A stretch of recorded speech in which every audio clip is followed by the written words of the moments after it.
everyone, you're watching Grace Artistry. I'm Anna Grace, and I know that it's kind of a weird time right now for everyone, so I wanted to show you a few things that I think that you could do to pass the time.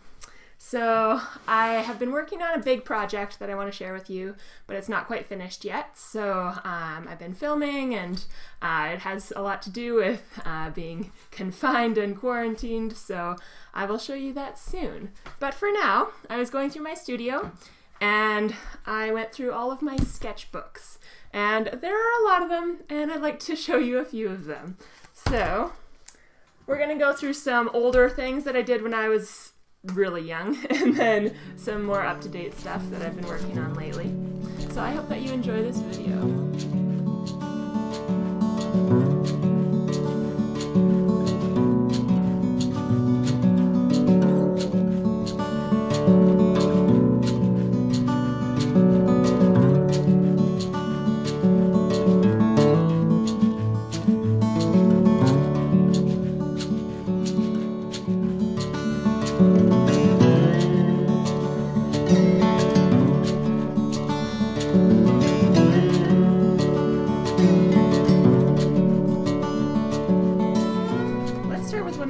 Sketchbooks. Now, I went through recently and put newer pictures and stuff on the covers just to create a bit of a more visual appeal.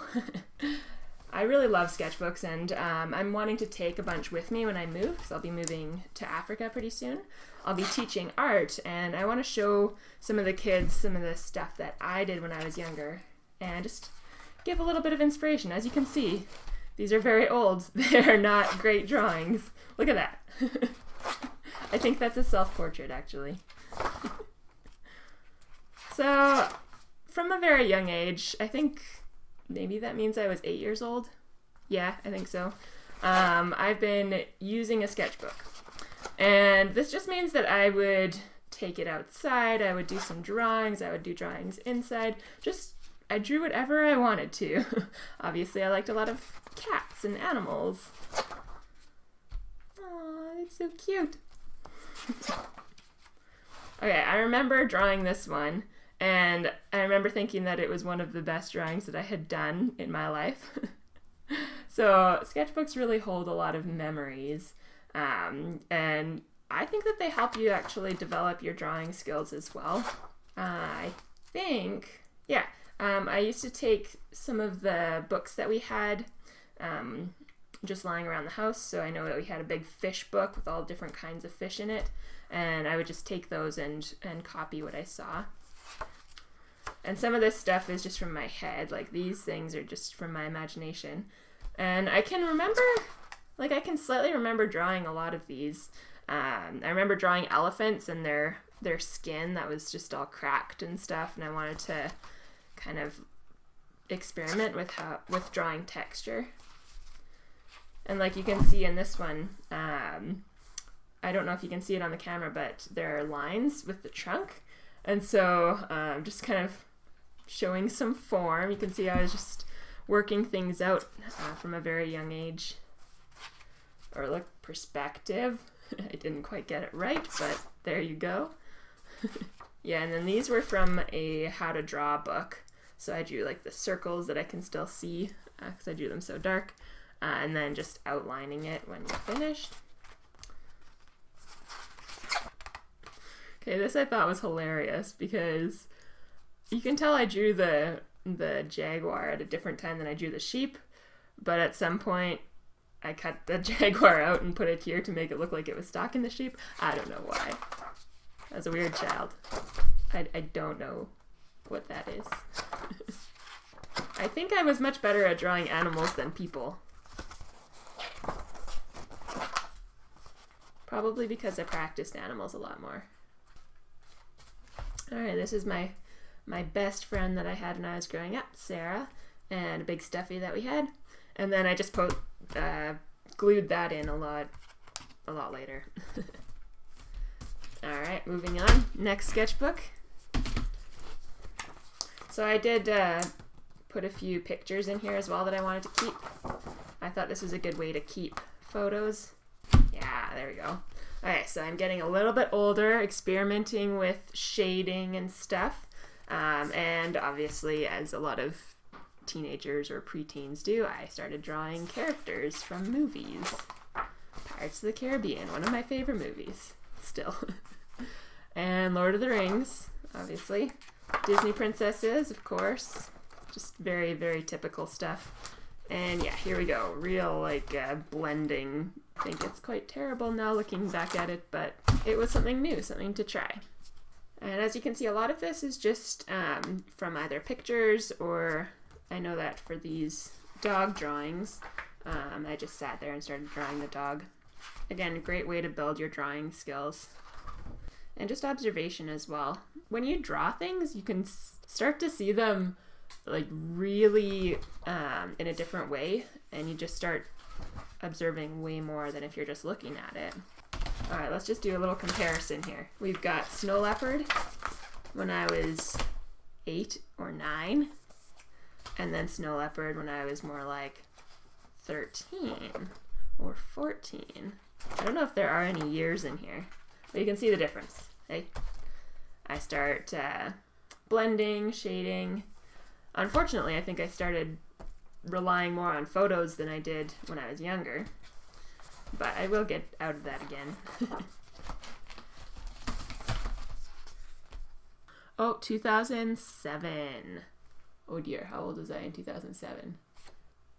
13 years ago, and I am now 26, so you guys do the math. All right, let's move on to things that are a little closer to the present day. Here's just a random sketchbook with random drawings and things. I'm still drawing characters from TV shows. Nice. So for these, I like to, I don't like to waste paint, so I like to just use extra paint up, and that's what this is. I think these I did the drawings first, and then I just put the paint on top when I had it, and it just makes sketchbook a little more interesting and colorful. So these I was drawing from a movie as I was watching it. It's a good way to not waste too much time when you're watching movies or TV, is to pull out your sketchbook and just start copying. Yeah, Jim from The Office, nice. That is in Nova Scotia, and a cool little story about that. It was really, really hot that day, and I was exhausted because I had been working painting houses, like just painting the outside of them for the summer, and I wanted to go out and actually do something, so I ended up walking, doing a little hike up to Cape Split, and I brought my dog, and she was hot, and she had a lot of fur, and we went early in the morning, but it was still super hot, and we were both exhausted. But we got to the end with these huge cliffs, and we just like precariously walked out onto the cliff, and I sat down and started drawing and painting, and it was just a really neat experience. There was so much fog, so you couldn't really see the bottom of the cliff. It was just like, how high up are we anyways? So it was really fun, and the seagulls, you could hear them. They're so loud. And when we kind of turned around the corner to get to this area, I thought it was like a crowd just like chatting and like being really loud, but it was actually just birds. And again, that's also in Nova Scotia. So I started to do a few more refined sketches of like actual observation, like sitting down and drawing things that I saw, and drawing people from life as well. These are people with my Calgary Sketch Club. So this is during an art sale. When we're not selling art, we're just sitting and sketching each other. So it's really fun. And I use different mediums in my sketchbook. I use pencil, pen, paint. So there's my sister trying on her wedding dress. So we just went to a little wedding shop, and she tried on a bunch of different ones, and I just sat down and started drawing, and I didn't have enough time to do refined sketches, but wanted to capture just little moments. I wanted to see if I could draw a walk cycle, and Yeah, it was difficult, yeah, but it made me want to try a little harder with my actual observation and trying to see how things move and work. So this was kind of a start to me doing more things, like more serious things from my head. Ooh, should we do a 3-way self-portrait comparison? All right, ready? Age 8,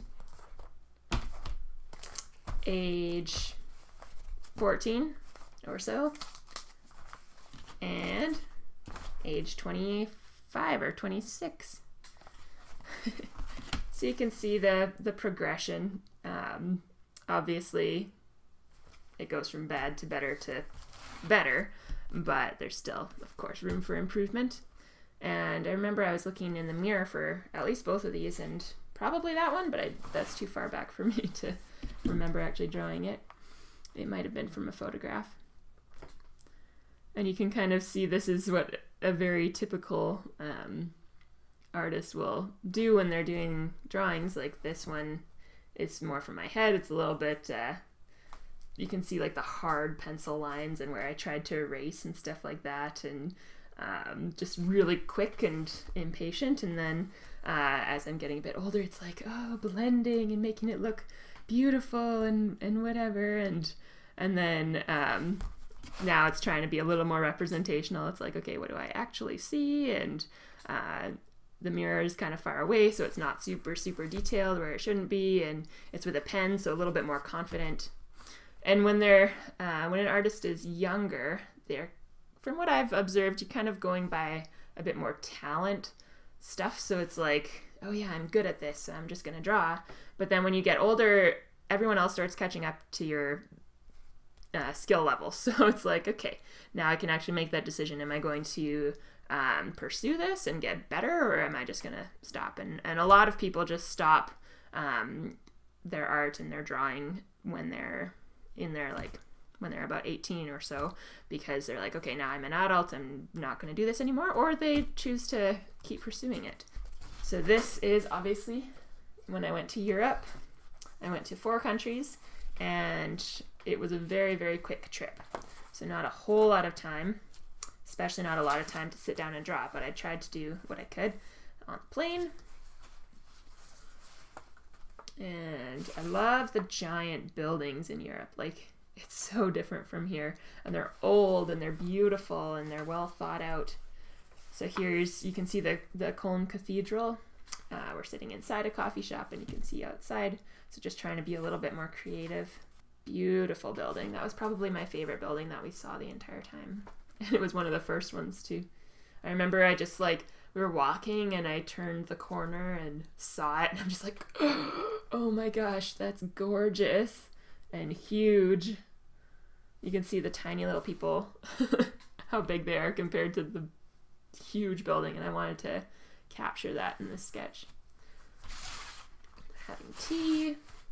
There's Etretat, also beautiful. The cliffs that kind of look like elephants. This is not the best paper for painting. It's kind of, I think it's mixed media paper, but it really just doesn't work very well with when paint starts soaking into it. It gets really wavy and doesn't really allow for a lot of detail, which is fine. Like, it's fine to have some more loose sketches. So this is when we went to the Louvre, and okay, this painting is absolutely gorgeous. It's called The Intervention of the Sabine Women, and it's by Jacques Louis David. I was just struck by how beautifully composed it was. It really moves your eye, and you can see like I even drew a line to show the movement that your eye takes, and it goes right through this lady who's the main character. I was so inspired by this painting. It's big, it's nice and big, and same with this one, the Raft of Medusa. It was beautiful, and I had seen pictures of this painting before, but actually seeing it in real life it was huge, like so much bigger than I thought it was. And so that was just a real treat to see these paintings in real life. And obviously I didn't capture the whole thing, I just captured like a face and some cloth. Ugh, it was beautiful. If you ever have the opportunity to go visit the Louvre, make sure you do that and take a lot of time to go through there and just capture everything you see. There's my friend that I went with, just sitting and sitting with our backpacks. We felt a little bit like homeless people because we were backpacking it. Oh yeah, I even called it homeless in Switzerland. Nice.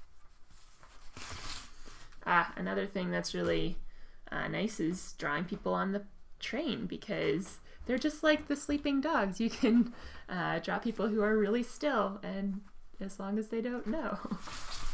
Or maybe if they find out, you just give them the sketch. I've done that a few times. And that's it for the travel in Europe. I did not have time to fill this whole sketchbook. As you can see, I didn't even fill half of it. But it's really nice to take something like this on a trip, because then you can document the whole trip in a unique way, and when you look back at it, you have a bit of a clearer memory, I find anyways.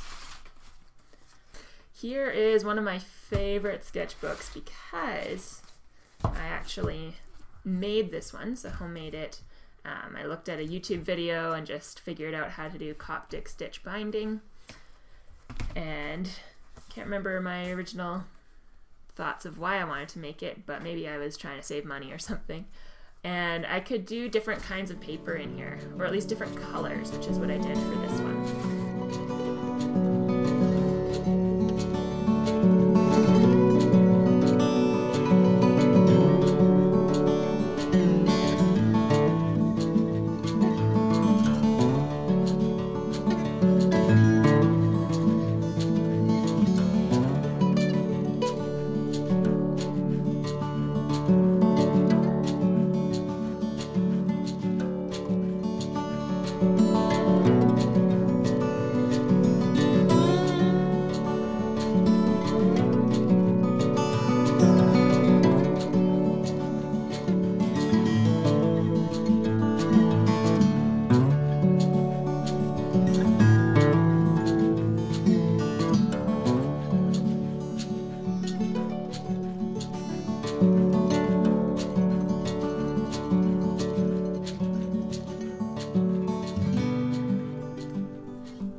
And there you go.